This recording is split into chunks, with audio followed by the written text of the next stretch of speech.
अस्सलाम वालेकुम भराओ। अज अस आए वदे एक साडा लाला है ते बहुत प्यारा मिठा लाला है, उसे बकरियां दा फार्म बनाया है।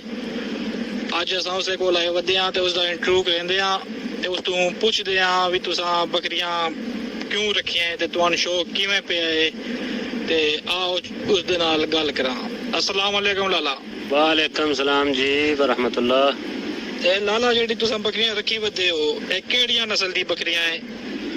लाला जेड़ियां बकरियां रखियां अंबरसरियां बकरियां ते नागरी। लाला इन्हां दी पहचान के हुंदी है? अमृतसरी दी के पहचान है ते नागरी दी के पहचान है? वक् वक् दसो ना साडे व्यू नू। इन्हां दी पहचान सर यही आ, नागरियां लाल कलर च हुंदियां ते लाल डब्बियां, दूसरियां अंबरसरियां हुंदियां कालियां कालियां डब्बियां।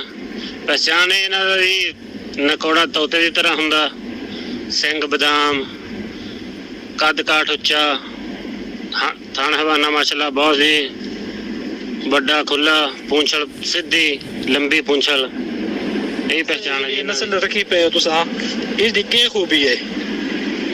इसदी खूबी है जी कद काठ वालियां बकरियां माशाल्लाह इन्हां दे बच्चे बहुत चंगे हुंदे आ ते दुध दे लिहाज नाल माशाल्लाह बहुत चंगियां बकरियां। लाला हुण अपने कोल कितनी बकरियां वधी हैं? लाला अपने को 20 तो 22 बकरियां। नहीं जी बकरियां है थोड़े भारू फिलहाल तो थोड़े आ, बाकी अल्लाह करे सोने वाली बकरियां इंशाअल्लाह सारियां बकरियां गब्बना तैयार आ। ते लाला ते मेरे शौक किवें पिया है ते किवें कें शौक लगे ते कोई इस दे बारे दसो ना सा।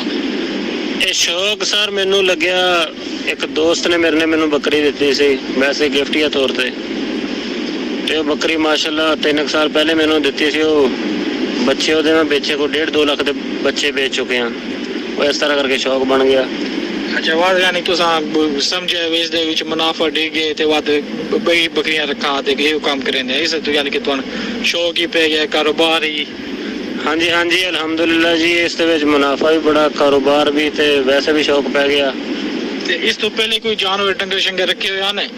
हाँ जी इस तो पहले मज्झां जी गावां ते बात है कि उन्होंने नहीं कोई उन्हां दा कोई फार्म शार्म वाला कोई इंतजाम किया कि इस बकरियां दे ही करेंदे पे हो? उन्हां दा फार्म जी उन्हां दा रुझान थोड़ा जिहा घट करके ते इधर बकरियां वाल हुण कुछ ज्यादा कर रहे हैं, मज्झां बेच रहे हैं ते बकरियां इंशाअल्लाह हुण आस्ता आस्ता बढ़ा रहे हैं। क्यों भी लाला मज्झां बेचेंदे पे हो ते बकरियां वधेंदे पे हो, इस दे विच कोई खास वजह?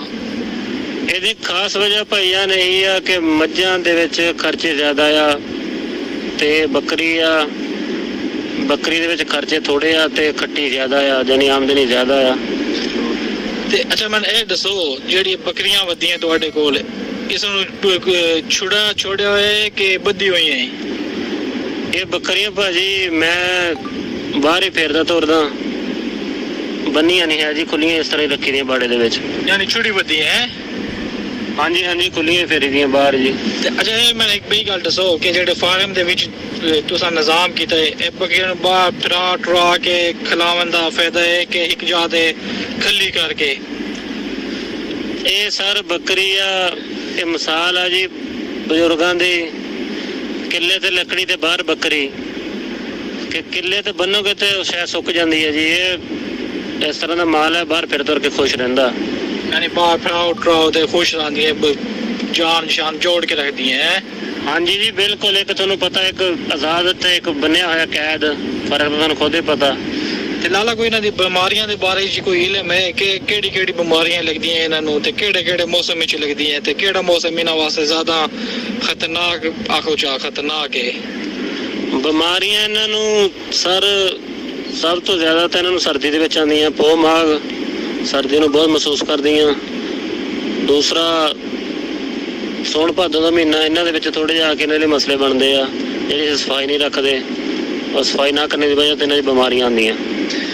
ਤੇ ਗਰਮੀ ਤੋਂ ਨਹੀਂ ਠੀਕ ਮਹਿਸੂਸ ਕਰੇਂਦੀ ਬਕਰੀਆਂ? ਪੱਖੇ ਸ਼ੱਕੇ ਤੋਂ ਨਹੀਂ ਲਾਏ? ਨਹੀਂ ਜੀ ਗਰਮੀ ਦੇ ਵਿੱਚ ਤਾਂ ਇਹਨਾਂ ਦੀ ਖੁਰੀ ਤਪਦੀ ਆ। ਠੀਕ ਯਾਨੀ ਸਰਦੀ ਦੀ ਬੇੜੀ ਹੈ? ਸਰਦੀ ਦੀਆਂ ਬਿਲਕੁਲ ਜੀ, ਸਰਦੀ ਦੇ ਤੁਸੀਂ ਸਾਡੇ ਭਰਾਵਾਂ ਨੂੰ ਕੀ ਮਸ਼ਵਰਾ ਦੇਸੋ ਇਹ ਕੰਮ ਕਿਹੋ ਜਿਹਾ ਹੈ?